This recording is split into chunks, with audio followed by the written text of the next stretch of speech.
भगवान शंकर को दिया। आपके कीमती समय में से निकालकर आपने समय देवाधिदेव महादेव को दिया।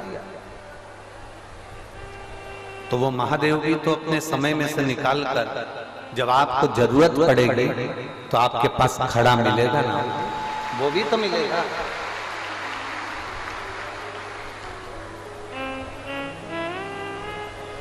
हमारे शास्त्र कहते हैं आपने किसी को अन्न का दान दिया है तो आपको अन्न मिलेगा। और ये प्रसंग राजा कर्ण के चरित्र में भी आता है। राजा कर्ण ने सोने का दान दिया था तो उसको ऊपर जाने पर सोना ही मिला। आपने कथा सुनी हो? तब राजा कर्ण ने ऊपर पहुंचने के बाद जब सोना मिल रहा है, सोना खाने को मिला, सोना ही उसको प्राप्त हो रहा है, तो उसने भगवान से प्रार्थना करी कि मैं सोना कैसे खा सकता हूँ, सोने की पूड़ी, सोने का भजिया कैसे मैं प्राप्त कर सकता हूँ, मुझे अन्न चाहिए। तो देवताओं ने कहा कि आपने अन्न का दान दिया ही नहीं। अगर आपने अन्न का दान दिया होता तो आपको अन्न प्राप्त होता। सोने का दान दिया है इसलिए सोना प्राप्त हुआ है, वस्त्र का दान दिया इसलिए वस्त्र प्राप्त हुआ है, मुद्रा का दान दिया इसलिए मुद्रा प्राप्त हुई है। और यहाँ जितने जितने एक पंडाल में नहीं, 7-8 पंडाल पूरे तारा बाबा की कुटिया में लगे हैं। लोग रोडों पर बैठे हुए हैं, दुकानों पर बैठे हुए हैं। आपसे निवेदन करेंगे, आपने कुछ दान दिया या न दिया, शंकर जी को आपने अपने अमूल्य समय में से थोड़े से समय का दान दिया है, तो भोलेनाथ भी आपके लिए समय निकाल कर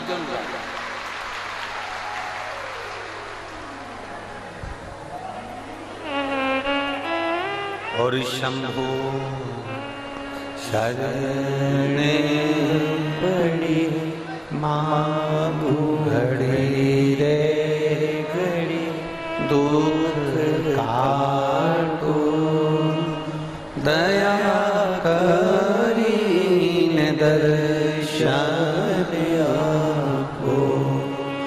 शंभो शरणे पड़ी मांगो घड़ी रे घड़ी दुख काटो दया करीन दर्शन आपको।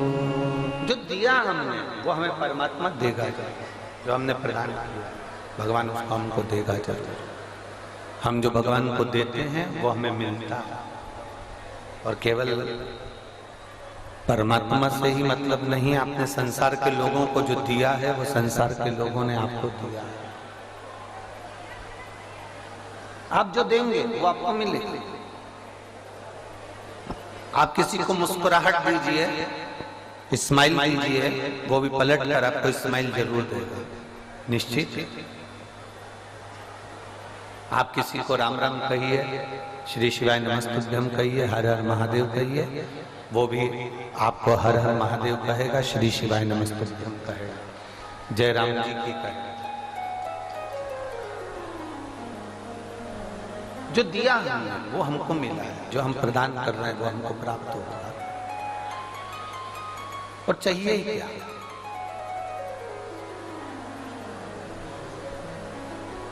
प्रथम सुख क्या है? जम के बोलो जरा। सबसे पहला सुख क्या है? निरोगी काया। प्रथम सुख है निरोगी काया। करोड़ों रुपए तुम्हारे पास में मिल जाए, ढेरों की संपदा मिल जाए, बैंक पूरा भरा पड़ा रहे, घर में सोने चांदी की थालियां हों, हीरे जवाहरात तुम्हारे पास में पड़े हुए हों, पूरी दुनिया की दौलत तुम्हारे पास में हो, पूरी प्रॉपर्टी तुम्हारे पास में हो, और तुम्हारा शरीर ठीक नहीं, कोई बीमारी ने आपको जकड़ लिया, कोई रोग ने आपको पकड़ लिया, कोई बड़ी बीमारी आपके शरीर को लग गई, तो फिर वो प्रॉपर्टी, वो धन, वो दौलत किस काम का, जिसका तुम सुख ही नहीं भोग सकते।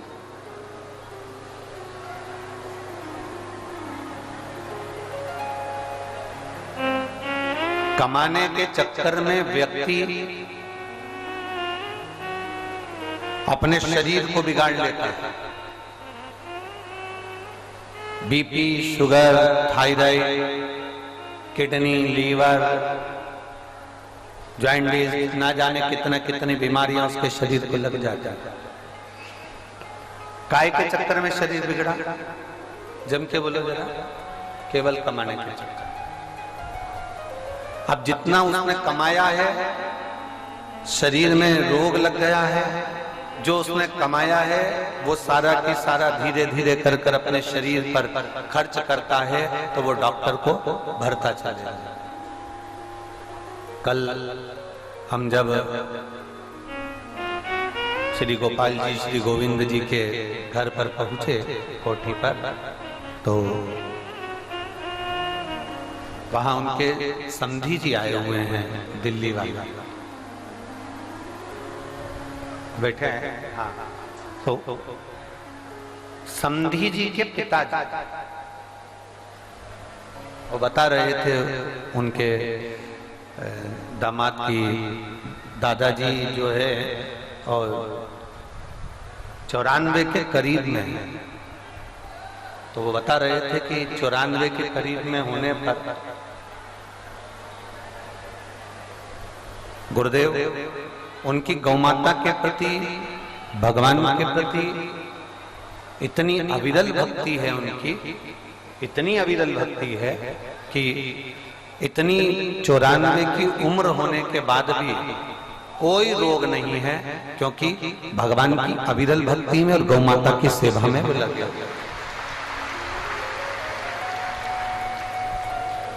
कोई रोग नहीं शरीर। और हम कहेंगे, दिल्ली वाले बीआई जी को एक बात हम जरूर कहेंगे कि ये आपको लगता होगा कि वो आपके पिताजी हैं, आपको लगता होगा कि वो आपके दादाजी हैं, पर सत्य मायने में जो गौ माता की सेवा कर रहा हो, जो भगवान की अविरल भक्ति में, संतों की सेवा में, गुरुजन की सेवा में लगा हो, वो साधारण मनुष्य नहीं होता, वो संत का ही एक स्वरूप होता है। संत का वो लग सकता है आप।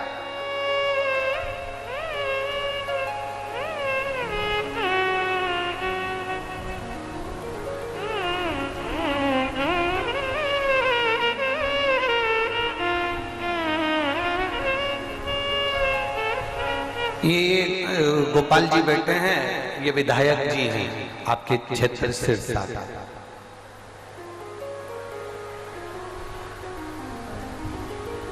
और कहीं के विधायक अगर कथा में आते या मंच के आसपास में होते तो महाराज उनके कुर्सी का रुतबा देखते बनता।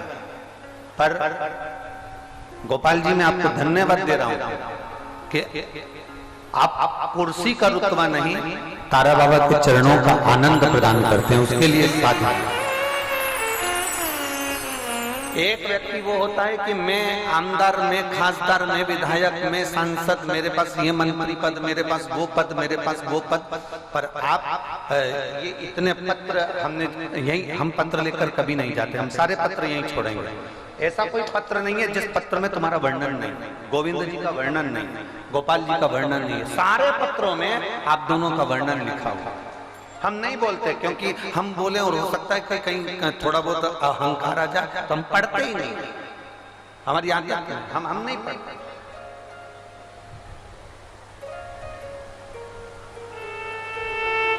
एक बेटी ने आपके लिए लिखा, गोपाल जी, एक बेटी ने आपके लिए लिखा, किसी बच्ची का अपने कोई एजुकेशन से जुड़ा हुआ कोई कार्य होगा, और वो बच्ची सब दूर हाथ पर जोड़ी आई थी, सबसे निवेदन करी आई थी, पर वो एजुकेशन का कार्य नहीं। आखिरी में आपने उसका एजुकेशन का कार्य कराया और वो बच्ची आज अच्छी पोस्ट पर पहुंची। उसके लिए मैं गोपाल जी आपको धन्यवाद देता हूँ। उस बच्ची का पत्र के हिसाब से मैं वर्णन करता हूँ। बहुत बहुत साधुवाद। शिव तत्व की प्राप्ति इसी को कहते हैं। और मेरा जीजियों आपसे भी निवेदन है, मेरा कुबेर भंडारी, मेरा कुबेरेश्वर महादेव जिस समय पर तुम्हारी झोली में बहुत कुछ दे दे, बहुत कुछ, और मेरा विश्वास करता है बिना दिए रहेगा नहीं, मेरा वो घरदानी तुम्हें बिना दिए रह नहीं सकता, यह मेरा विश्वास कहता है। इस शिव महापुराण पर भरोसा कर कर कहते हैं कि मेरा कुबेर भंडारी तुम्हें देगा जरूर, और जब दे तो इतना सा निवेदन जरूर है कि तुम अभिमतता में मत भूलना, अपने को दे तो दोनों हाथों से किसी को समर्पित करने का प्रयास, कहीं अच्छी जगह लगाने का प्रयास। एक पत्र है,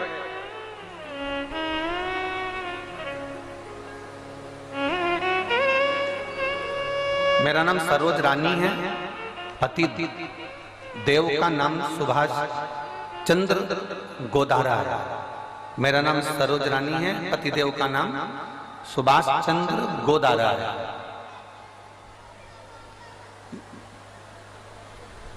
मैं बाबा का क्या वर्णन करूं? गुरुदेव कहीं बैठे हो तो हाथ हिला सकते हैं आप ही। श्री शिवाय नमस्ते। मैं साथ श्री शिवाय नमस्ते। मेरा नाम सरोज रानी है, पति का नाम सुभाष चंद्र गोदारा जी हैं। गुरुदेव मैं बाबा का क्या गुणगान करूं? इतना धन नहीं था कि बहुत कुछ हम कर सके। एक छोटी सी नौकरी पति की और उसमें इतना आवक नहीं। गुरुदेव आपकी कथा सुनकर मैंने नियम बनाया कि मैं छोटा सा व्यापार खोलती हूं, थोड़े से कपड़े बाजार से लाई और उसका मैंने व्यापार खोला। गुरुदेव लोग कह रहे थे कि यहां व्यापार नहीं चलेगा, यहां व्यापार नहीं चल पाएगा, लोग कह रहे थे, पर मेरे मन में शंकर के प्रति भरोसा बड़ा दृढ़ था, विश्वास पूर्ण था। तो मैंने थोड़े से पैसे इकट्ठे कर कर कपड़े का व्यापार करना चालू करा। शुरू में बिजनेस नहीं चला, धीरे धीरे थोड़ा सा दबते गए, पर उसके बाद बाबा पर एक लोटा जल चढ़ाना बंद नहीं करा, शंकर के मंदिर में झाड़ू लगाना बंद नहीं करा, शिव जी के मंदिर में पोछा लगाना बंद नहीं करा, शंकर को बेलपत्र से श्रृंगार करना बंद नहीं करा। आप कहते हो दिया लगाने से क्या मिलता है, शिव कथा सुनने से क्या मिलता है, कोई मुझे पूछे। मैंने थोड़े से धन से काम चालू करा था, शुरू में दिक्कत आई, पर आप कहते हो हिम्मत करना, मेहनत करना, हारना नहीं। आज बाबा ने मुझे इतना कर दिया कि मेरा टर्नओवर करोड़ों में पहुंचा दिया। मैं बाबा को धन्यवाद देने के लिए एक बार हाथ हिला दो। श्री शिवाय नमस्ते। बैठिए। शिव तत्व की प्राप्ति इसी को कहते हैं, एक भरोसा, एक दृढ़ता, एक विश्वास। वो देगा जरूर। और इन्होंने एक पत्र में लिखा है,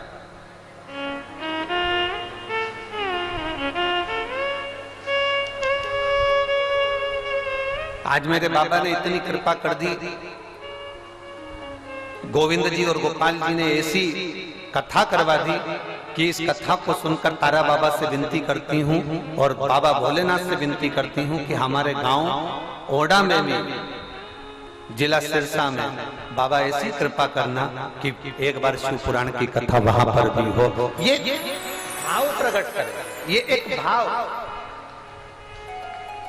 ये हृदय के भाव है कि बाबा दे तो अच्छी जगह लगाने का प्रयास है। शरीर मिल गया, मानव की देह मिल गई, उस मानव की देह को हम सही जगह न लगा पाए तो हमारा जीवन व्यर्थ। और अंत समय प्रभु पड़ेगा, वचन दिया तो निभाना पड़ेगा। आपको भी बोलना है, अंत समय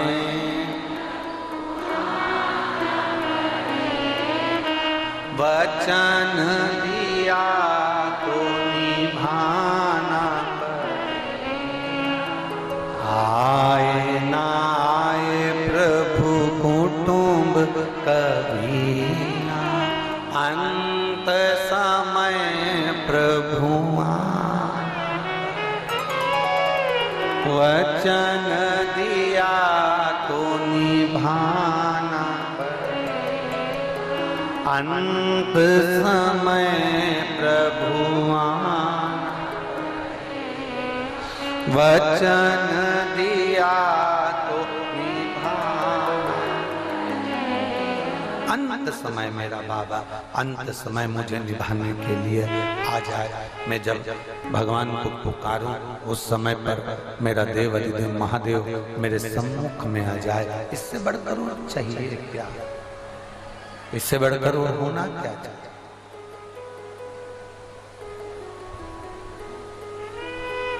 क्या मांगे हम परमात्मा से?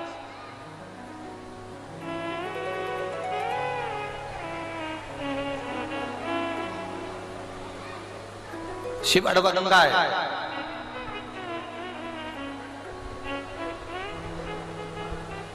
बड़ा विचित्र है मेरा महादेव। परखता है, परीक्षा लेता है, परखने के बाद परीक्षा लेने के बाद रिटर्न, परखने के बाद परीक्षा लेने के बाद जब देता है इतना दे देता है, इतना दे देता है कि फिर खाली नहीं छोड़ता। अड़भंग है वो, अड़भंग, अड़भंग। हमको गोविंद जी बता रहे थे कि गुरुदेव गोविंद जी बता रहे थे कि तारा बाबा जी के यहाँ पर जब हम सेवा करते थे तो सुबह निश्चित 8 बजे हम लोग बाबा जी के पास पहुंच जाते थे। और सुबह जब 8 बजे हम बाबा जी के पास में पहुंच जाते, 8 बजे से बाबा जी की सेवा में लगे रहते। समय का भान नहीं हो पाता था कि कितनी बज गई। हम समय का स्मरण नहीं कर पाते थे कि कितना बज गया है, कितना समय हो गया है। ये हमारे ध्यान में नहीं आता था कि समय कितना हुआ है। ये हमारे स्मरण में नहीं आता था कि समय कितना हुआ। हम तो केवल बाबा जी की सेवा करना, बाबा जी की सेवा में लगे रहना, कोई समय का गणना नहीं, कोई समय की अवधि नहीं, कितना समय हो रहा है, कितना समय जा रहा है, कितना समय हम वहाँ बैठे हुए हैं, कितना समय हम वहाँ गुणगान कर रहे हैं, कितना समय हम मंत्र जाप कर रहे हैं, कुछ भी नहीं भाना, कुछ भी भाना। स्वयं तारा बाबा जी कह देते थे, स्वयं 2 बज गई है, 3 बज गई है, जाओ घर जाओ, सवेरे फिर 8 बजे आना। हम गोविंद जी से कहेंगे कि लोग अगर गुरु जी के पास भी जाते हैं ना गोविंद जी, तो थोड़ा समय देखकर जाते हैं कि मुझे इतनी बजे वापस आना है और इतनी बजे जाना है और इतनी बजे काम करना है।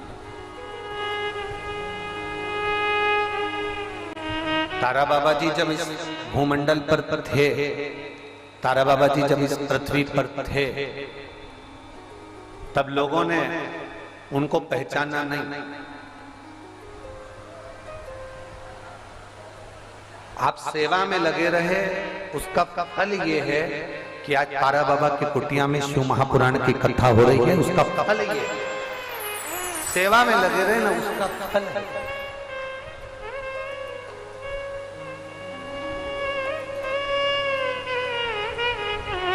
किसी पुराण में कोई महाराज नहीं कहेगा तुमसे, कभी भी, कभी नहीं कहेगा कोई। शिव महापुराण क्या कि भागवत पुराण को सुन लेना, कितनी पूरी पुरानी की पुरानी जितनी भागवत पुराण है, जितने जितने वक्ता हैं, जितने जितने कथा करने वाले हैं, राम कथा निकालना, भागवत कथा निकालना, देवी भागवत निकालना, एक एक पुराण को निकाल कर पढ़ना, एक एक पुराण को निकाल कर सुनना। किसी पुराण में कोई वक्ता ने ये नहीं कहा होगा कि मंदिर में जाना तो झाड़ू लगाना। बोला क्या? जम के बोलो जरा, इतनी पुराण तो तुमने भी सुनी होगी।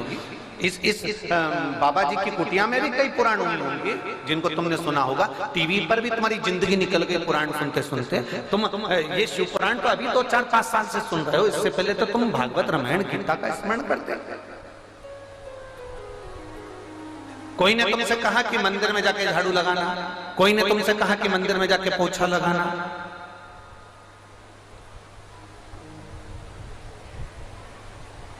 किसी ने तुमसे कहा कि मंदिर में जाके सफाई करना? कोई नहीं।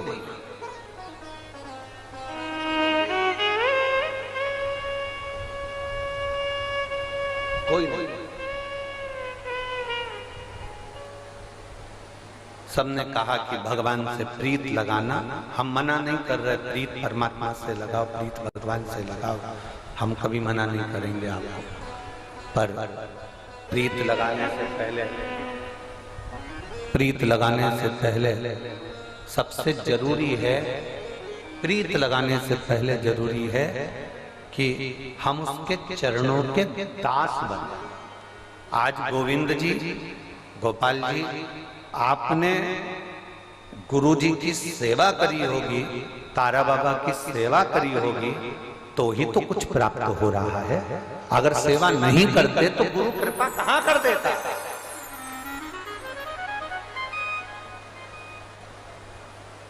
हम हमेशा अपनी कथा के माध्यम से जनमानस को कहते आए हैं, आप लोगों को कहते आए हैं, आप लोगों के बीच में वर्णन करते आए हैं।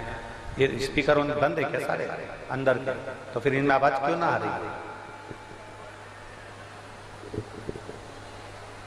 हम कथा के माध्यम से बार बार कहते आए हैं आप लोगों से, कथा के पंडाल में भी जाओ, सेवा करो।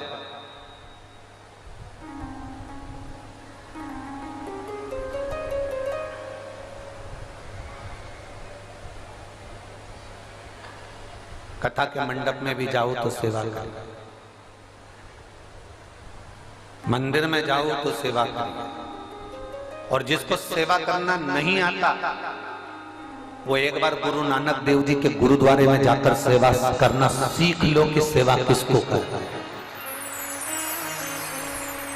एक बार गुरुद्वारे में जाकर सीखो कि सेवा किसको कहते हैं। सेवा का क्रम क्या है?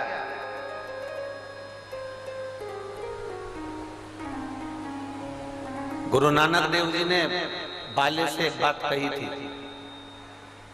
गुरु नानक देव जी बाले से कहते हैं, बाले, परमात्मा को पाने का सबसे सुंदर तरीका है कि उस रब की तुम सेवा नहीं कर सकते तो संसार में जो मनुष्य नजर आ रहे हैं, जो जीव नजर आ रहे हैं, इनकी सेवा करो, इसमें भी रब बसता है, वो नजर आ रहा है। इनमें भी रब है, उस रब को देखो। वो रब नहीं दिखता, ये रब दिखता। वो रब नजर नहीं आता, ये रब नजर आता है, तो इस रब की सेवा।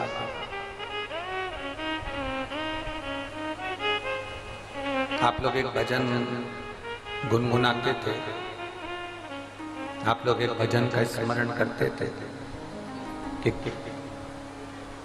उस भजन को आप स्मरण बार बार करते रहे कि कभी प्यासे को पानी पिलाया नहीं, बाद अमृत पिलाने से क्या? कभी गिरते हुए को उठाया नहीं, बाद आंसू बहाने से क्या? उसका लाभ क्या?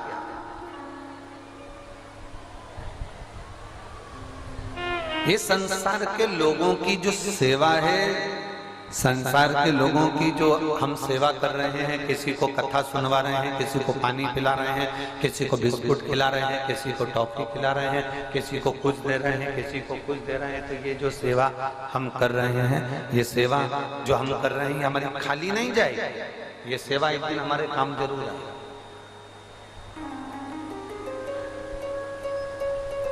पूरी रात से जितने पंडाल हैं, 7 पंडाल जो लगे हुए हैं तारा बाबा की कुटिया में, और लोग रोडों पर बैठे हुए हैं, पूरी रात आप लोगों को ऐसे बैठे बैठे हो गई। पूरी रात केवल वहीं की वहीं टिकली है, उठ गए, कथा सुन ली, पूरी रात हो गई, पूरी रात।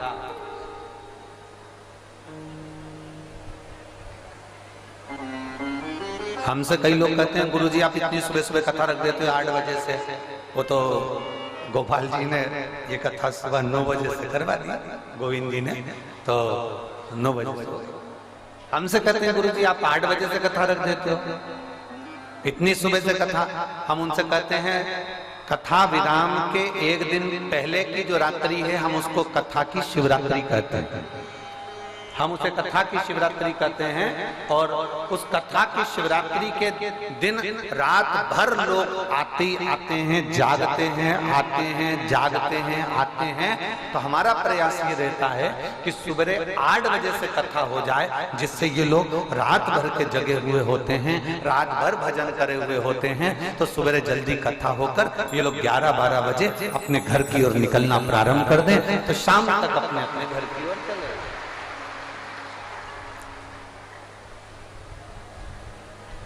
अब कथा अगर लेट होती है ना, तो ये अपना जगह एक तो छूट गई, तो फिर मिलना मुश्किल। अब वो रात भर की जगह संभाल के बैठी और 8 बजे कथा है ना, तो वो इंतजार करती थी। बस सुबह की 5 बज गई, 6 बज गई, 7 बज गई, और बस 8 बज गई, 9 बजे कथा प्रारंभ होगी। तो जगह संभाली हुई है, और मालूम पड़े यही कथा 1-2 बजे हो रही है, तो फिर वो बेचारी लगी थी रात भर से जगह संभाल के बैठी थी। इसमें कहती कि धापों की बाई आ गई और वो आके जगह संभाल के बैठ गई, तो कौन सुनेगा?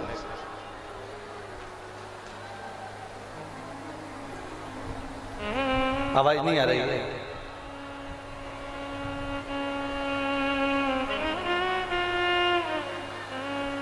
तो फिर कथा कैसे? शिव कथा कर रही है, मेरा ओघड़दानी, मेरा शंभु, मेरा त्रिकालदर्शी, एक अविरल प्रेम देने वाला। आप उसको जो दे रहे हैं वो आपको दे रहा है।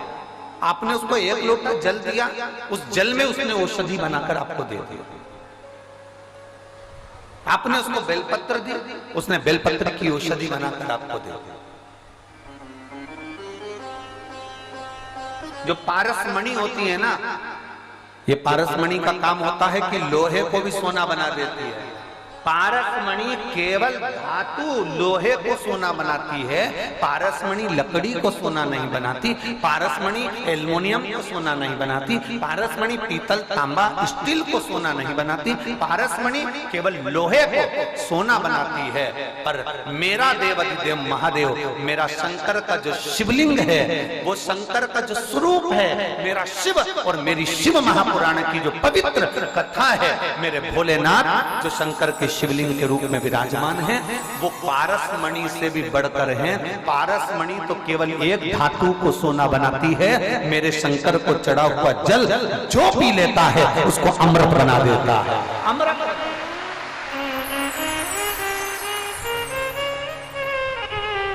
एक पत्र है,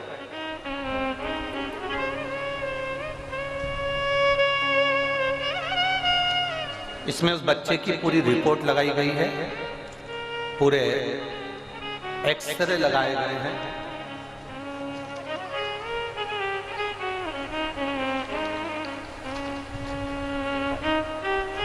इनसे उसको सिल दिया गया है यहाँ से, इसलिए उसके पूरे एक्सरे बच्चे के लगे। और उस बच्चे का पहला प्रथम फोटो देखिए, जिस समय बच्चा ना चलता था, बच्चा ना उठता था, बच्चे का शरीर ना काम करता था, बच्चा ना बोलता था, बच्चा ना खाता था, बच्चा ना हाथ पैर हिला पाता था। उस बच्चे का पूरा शरीर जो पलंग पर पड़ा रहता था, पहले उस फोटो को देखिए एलईडी के माध्यम से और आस्था चैनल के माध्यम से। आप प्रथम फोटो उस बच्चे का देखेंगे तो वो बच्चा पूर्ण तरह से पलंग पर पड़ा रहता था, ना बोल पाता था, ना सुन पाता था, ना हाथ पैर हिला पाता था। बस एक शरीर ऐसा नहीं था कि वो बैठ सके या उठ सके। अब उस माँ ने लिखा, मैं मनीषा हरियाणा के कैथल जिले की निवासी हूँ। कहीं बैठी हैं मनीषा? अगर कहीं बैठी हो तो हाथ हिलाइए। अच्छा, श्री शिवाय नमस्तुभ्यं, हाथ हिला दो एक बार। श्री शिवाय नमस्तुभ्यं। मैं मनीषा हरियाणा के कैथल जिले की निवासी हूं। एक लोटे जल का मैं क्या वर्णन करूं गुरुदेव। भोले बाबा के लोग दुनिया के कहते होंगे कि आप उपाय बताते हो, तो लोग उसको टोटका कह देते हैं, लोग उसको कुछ कह देते हैं, पर सही मायने में तो ये उपाय शिव महापुराण में लिखे हुए होते हैं। आप जो बोलते हैं वो हम बाद में पढ़ते हैं। और उसको करता है। मैं क्या वर्णन करूं गुरुदेव, मेरा बेटा 3 साल का है, जन्म से ही वो बीमार रहता है, उसको शरीर काम नहीं करता। जन्म के अगले दिन ही मेरे बच्चे को एक बीमारी हो गई थी, जिस बीमारी में बच्चे को दौरा पड़ना प्रारंभ हुआ। जन्म लिया बच्चे ने, उसके दूसरे दिन से उसको दौरे आना चालू हो गए और दौरे आना प्रारंभ हुए। शरीर ने काम करना बंद कर दिया, शरीर पूरा नीला पड़ गया उस बच्चे का और उसे हॉस्पिटल में 10 दिन तक एडमिट कर कर रखा, पर बच्चे का शरीर काम नहीं करता था। डॉक्टर के हिसाब से ये बच्चा ऐसा ही रहेगा। इंजेक्शन और दवाइयों का डॉक्टर ने बोल दिया, झटके कभी बंद नहीं होंगे इस बच्चे के। इसको जो फिट आती है वो कभी बंद नहीं होगी, इसकी दवाइयां कभी बंद नहीं होगी और ये बच्चा हाथ पैर शरीर से ऐसा ही रहेगा। गुरुदेव सुबह 7 बजे, दोपहर में 4 बजे, शाम को 7 बजे बच्चे को इंजेक्शन लगते, उसको दवाइयां दी जाती, पर मेरे बच्चे का बुखार भी खत्म नहीं होता और शरीर उसका कोई काम नहीं करता। झटके इतने आते थे कि एक दिन में 6-6, 7-7 बार झटके आ जाते थे। फिर 7 दिन के बाद में 7 बार में झटके, उसके बाद ऐसे झटके आते थे कि हर सेकंड में उसको फिट आना प्रारंभ हुआ और बच्चे कड़क हो जाता, शरीर उसका काम नहीं करता, दवाइयां उसको देते रहे। सारा दिन रात मेरा बच्चा दर्द के मारे रोता था, बोल पाता नहीं, करें तो करें क्या। ऐसा करते करते कई समय निकल गया और समय निकलते निकलते बच्चा 3 वर्ष के हो गए, पर उसको जो फिट आती थी वो बंद नहीं हुई, वो शरीर उसका वैसा की वैसा ही रह गया। अब मेरे पड़ोसियों ने कहीं आपकी कथा सुनी और कथा सुनने के बाद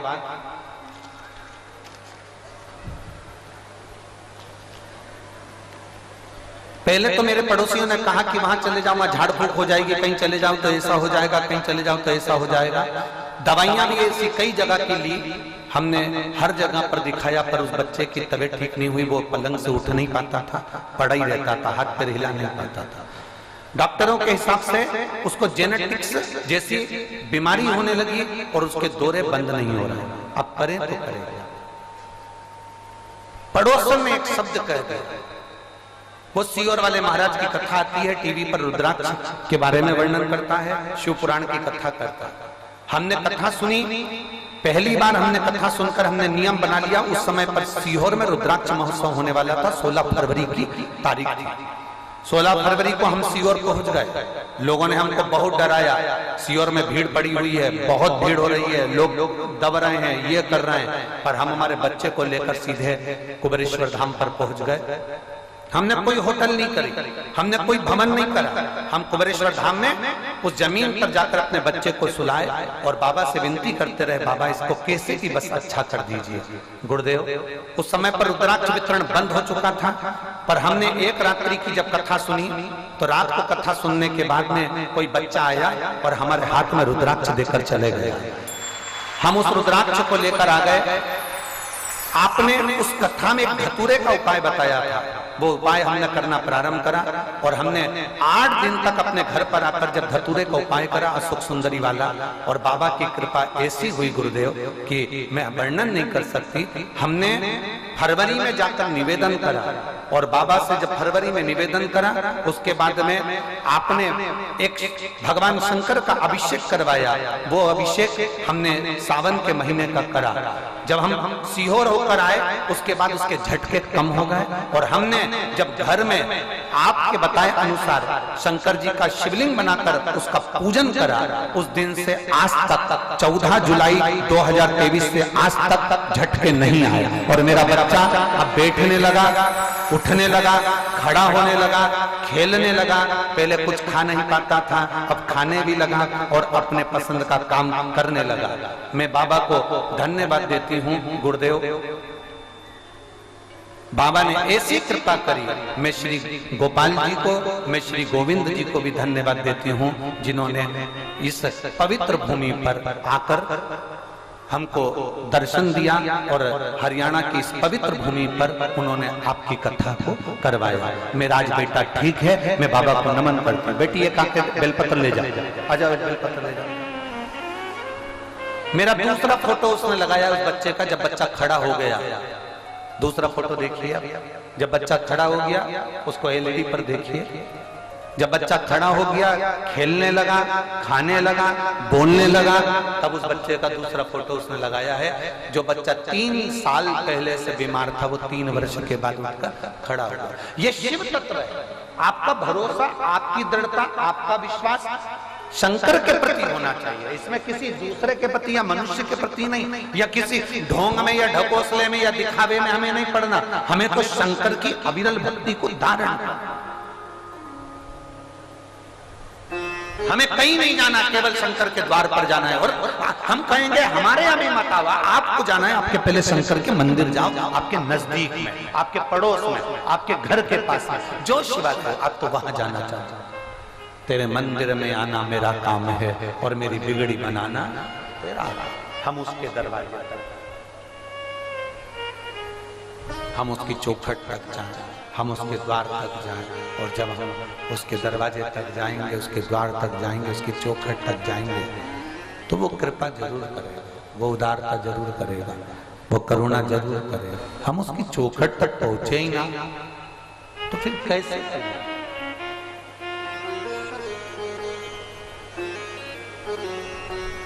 नाई की दुकान पर एक लड़का कटिंग करवा रहा था, पढ़ा लिखा था, अच्छा कटिंग करवा रहा था।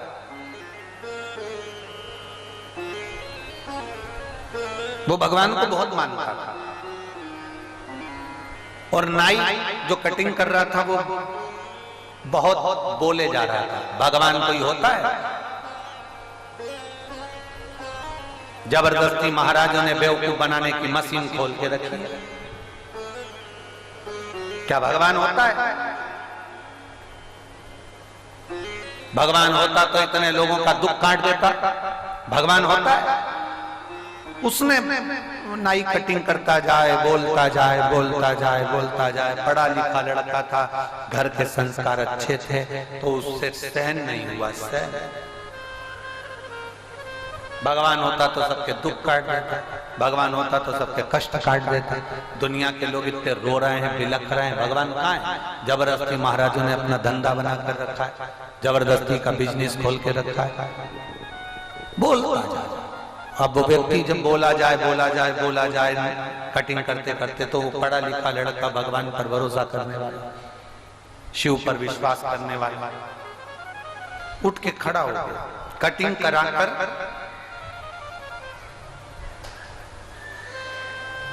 बाहर निकला, थोड़ी देर बाद वापस आया, नाई को बुलाया,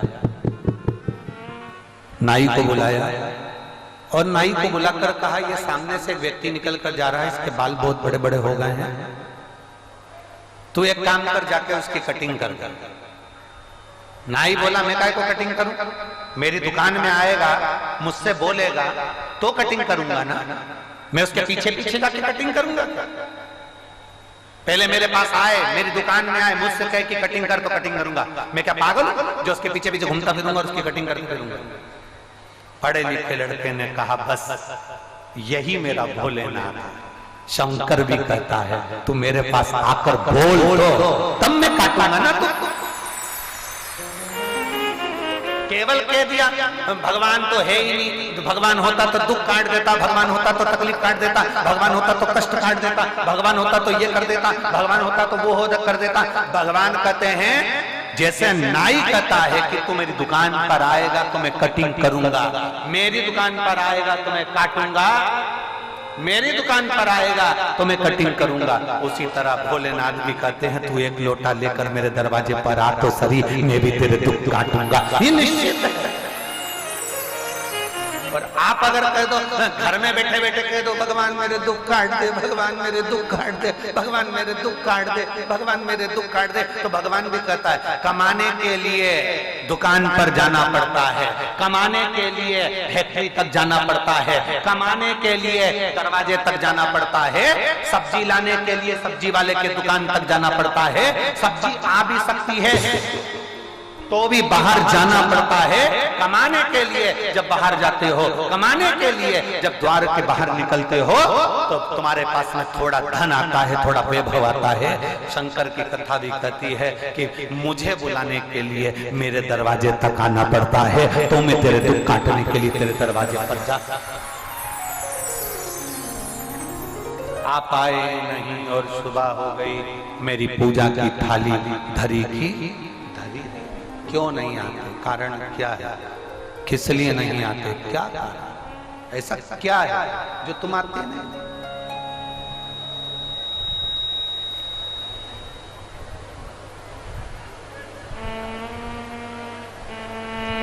क्यों नहीं आते? किस लिए? आप उसको पुकारोगे वो आपके सम्मुख होगा, आप उसको बुलाओगे वो आपके सम्मुख होगा। आपका भजन तो बढ़ाओ, आपकी भक्ति तो बढ़ाओ।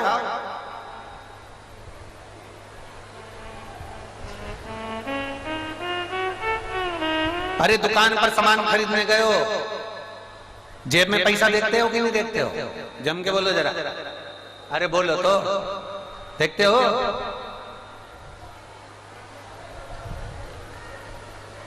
बैंक की डायरी काहे दी जाती है? अरे बोलो तो जम के। तुम्हारी बैंक की डायरी से तुम्हें पता चल जाए कि तुम्हारे पास में कितना रुपया।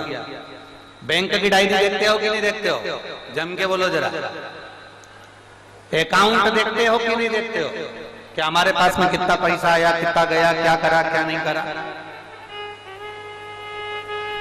अपना बैलेंस देखते हो कि नहीं देखते मोबाइल में? जम के बोलो जरा। मोबाइल में कितना बैलेंस है, नेट क्यों नहीं चल रहा, ये क्यों इतना धीमा धीमा धीमा धीमा घूम रहा है, कारण क्या? पता चला बैलेंस तो नहीं है, बैलेंस तो खत्म नहीं हो गया। मोबाइल चेक करा बैलेंस है कि नहीं।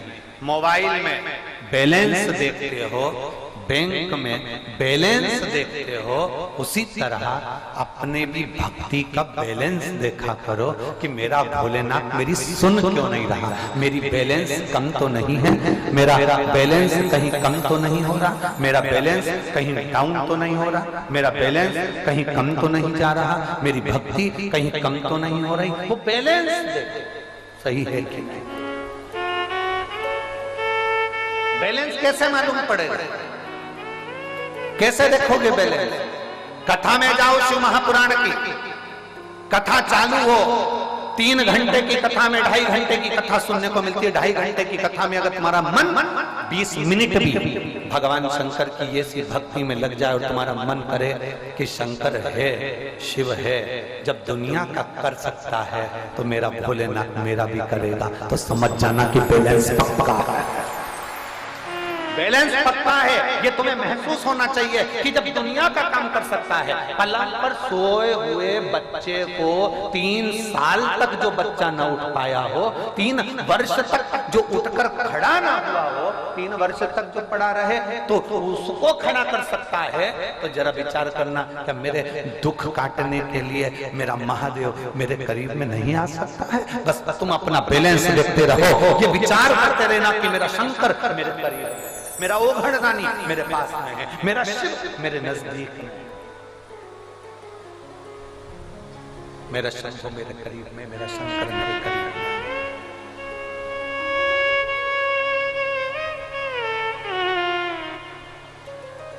एक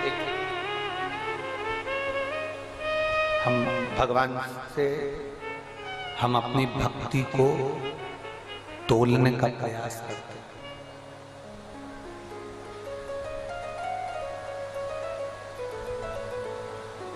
तोलने का प्रयास है। आवाज बढ़ाओ, आवाज। हम भक्ति को तोलने का प्रयास कर रहे हैं। प्रेशर तुम्हारा डाउन होते जा रहा है, प्रेशर बढ़ा के रखो ना सभी जगह का बेटा। अविरल भक्ति को हम प्राप्त करने का प्रयास।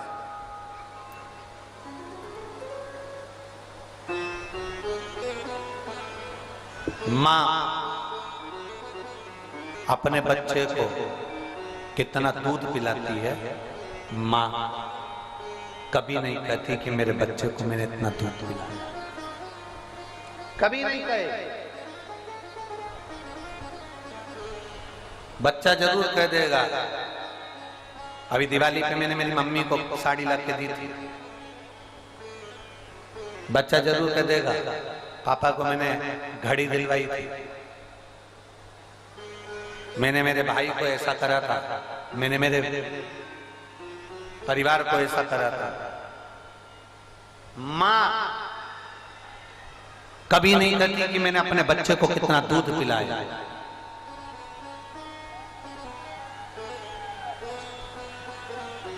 देवादिदेव महादेव का चरित्र कह रहा है, तारकासुर के 3 पुत्रों का वध भगवान देवादिदेव महादेव ने कर दिया। तारकाक्ष, विदुम्माली, कमलाक्ष जी, ये तीनों प्राणों को त्याग दिया। शिव जी का एक नाम हो गया जिसका नाम है पशुपति।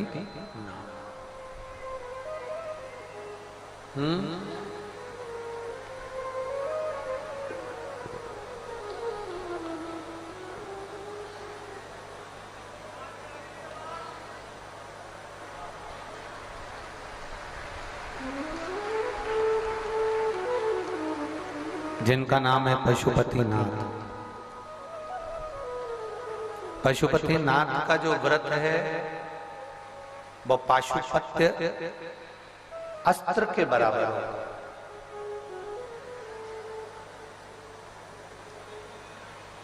एक पाशुपत्य अस्त्र को चला देना और पशुपतिनाथ का व्रत कर लेना बराबर। एलईडियां चालू करें, साइड की एलईडियां बंद है सब, उसको चालू करो। पाशुपत्य अस्त्र जो है वो पशुपति व्रत, पाशुपत्य अस्त्र का काम करता है। आप में से कितने लोग हैं जिन्होंने पशुपति व्रत किया है? कभी हाथ उठाओ। सभी ने किया, रख लो वापस। करना चाहिए। कितने व्रत होते हैं? 5। कितने दिए लगते हैं? 6। प्रसाद के कितने हिस्से होते हैं? 3। मंदिर में कितने दिए जाते हैं?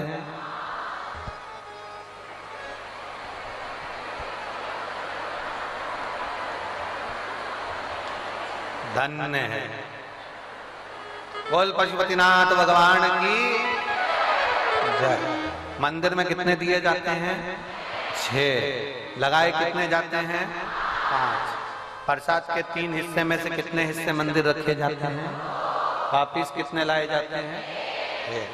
तुम्हें तो पूरा पशुपति व्रत रटा हुआ है, पूरा व्रत रटा हुआ।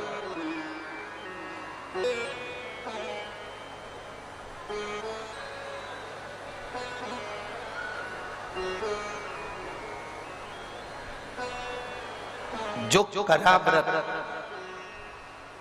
बाबा ने सुना कि नहीं सुना? बाबा सुनने वाला, श्रवण करने वाला, दिल से मन से जो सुनता है, दिल से मन से जो बाबा का व्रत करता है, बाबा उसको स्वीकार करता है। पर अब पशुपति व्रत का भी एक लोगों ने कहीं प्रपंच बना दिया, ढोंग बना दिया पशुपति व्रत को। सुबह से ये करो, तातू नाम की करो, ये करना, वो करना, पोथी पढ़ना, किताब पढ़ना, फिर ये कहानी पढ़ना, ये करना। फालतू के प्रपंच में बिल्कुल मत पढ़ना। पशुपति व्रत एकदम सादा है, सहज है। जो पूजा की थाली सुबह जाती है वही पूजा की थाली शाम को जाती है। पूजन जो सुबह करके आते हो, अभिषेक पूजन, शाम के समय पर अभिषेक पूजन की जरूरत नहीं पड़ती। थोड़ा सा जल का छींटा दो, जो साथ में सामग्री लेकर गए हो वो बाबा जी को समर्पित कर दो। भाव से प्रसाद के 3 हिस्से कर दो, 2 हिस्से मंदिर में रखकर 6 दिए जमीन पर रखिए, 5 दिए को प्रज्वलित करिए, 1 दिया उठाकर वापिस अपनी थाली में। दिल से बाबा से प्रार्थना करो। 1 दिया जो लेकर आए हो, प्रसाद का 1 हिस्सा जो लेकर आए हो, वो घर में प्रवेश करने से पहले दरवाजे के बाहर बैठो, सामने मुख करो दरवाजे के, राइट हैंड में दीप प्रज्वलित करो। अपने दरवाजे के सीधे हाथ पर अपने अंदर जाते समय अपना जहां सीधा हाथ पड़े वहां बैठकर दिया लगाओ, अंदर प्रवेश करो। जो प्रसाद का 1 हिस्सा तुम लेकर आए हो उसको भोजन करने से पहले ग्रहण करो। भगवान देवाधिदेव महादेव से प्रार्थना। तारकासुर के 3 बेटे तारकाक्ष, विदुमाली, कमलाक्ष की, जिनका संहार भगवान शंकर ने करा और शिवजी पशुपति नाथ के नाम से विख्यात हुए। शंकर भगवान ने ये वर दिया है, मेरे देवाधिदेव महादेव ने जो वर दिया है कि हे तुमरुका जी जो कह रहे हैं चंचुला देवी को, चंचुला ये वो पशुपति व्रत है, ये वो पाशुपत्य अस्त्र होता है जिस अस्त्र के बल पर लोग संपूर्ण ब्रह्मांड को एक ही बाण से जीत सकते हैं। संपूर्ण ब्रह्मांड को एक बाण से जीत सकते हैं, वो पाशुपत्य अस्त्र होता है। और पशुपति व्रत वो होता है जो साधारण मनुष्य अगर एक बार दिल से बाबा को समर्पित होकर कर लेता है तो मन चाहा वर प्राप्त कर ही लेता है।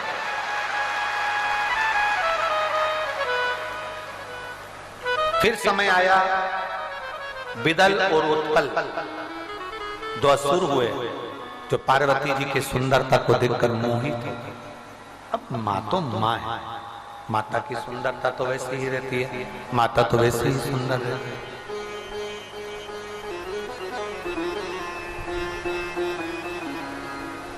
जगत जननी तो वैसे ही सुंदर, बहुत सुंदर है। जगत धात्री, जगत दुर्गा भवानी, जगत धात्री मामा बहुत सुंदर। विदल उत्पल ने जब देखा कि मैया बड़ी सुंदर है और ये शंकर जी की अर्धांगिनी है, इनको तो हम अपना बनाना चाहते।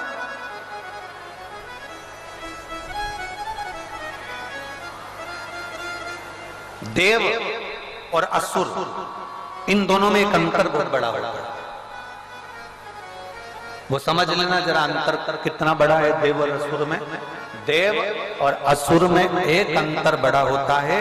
देव जो होते हैं वो देना जानते हैं और असुर जो होता है वो दूसरे का भी हक अपना बनाना चाहता है, वो असुर प्रवृत्ति के अंतर्गत आ जाता है।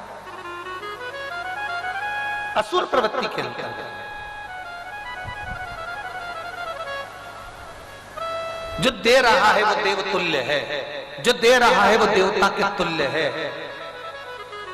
जरूरी नहीं कि आप किसी ब्राह्मण को, संत को, गुरु को इनको दोगे, आपका देना भी सार्थक है। हमने कई बार कथाओं में कहा है, कई बार कथाओं में वर्णन किया है, कहीं मत दो तो इतना अंदाजा जरूर लगाकर बैठो कि अपने परिवार में, अपने घर में अगर कोई दुखी है तो पहला सहयोग उसको करो जिससे वो सहयोग से आगे बढ़ सके, अच्छा पढ़ सके और उसकी एजुकेशन पूरी हो, उसकी मेडिकल पूर्ण हो, उसको औषधि की जरूरत है, उसे औषधि। घर में, परिवार में अगर सब सुखी हैं तो अपने मोहल्ले में देखो, अपनी कॉलोनी में देखो, अपनी सोसाइटी में देखो, कोई दुखी तो नहीं है, उसका दुख मिटाने का प्रयास करो। वहां सब सुखी हैं तो अपने शहर में देखो, शहर में सब सुखी हैं तो फिर दूसरे शहर में देखो, दूसरे शहर में सब सुखी हैं तो प्रदेश में देखो, प्रदेश में सब सुखी हैं तो फिर देश में देखो।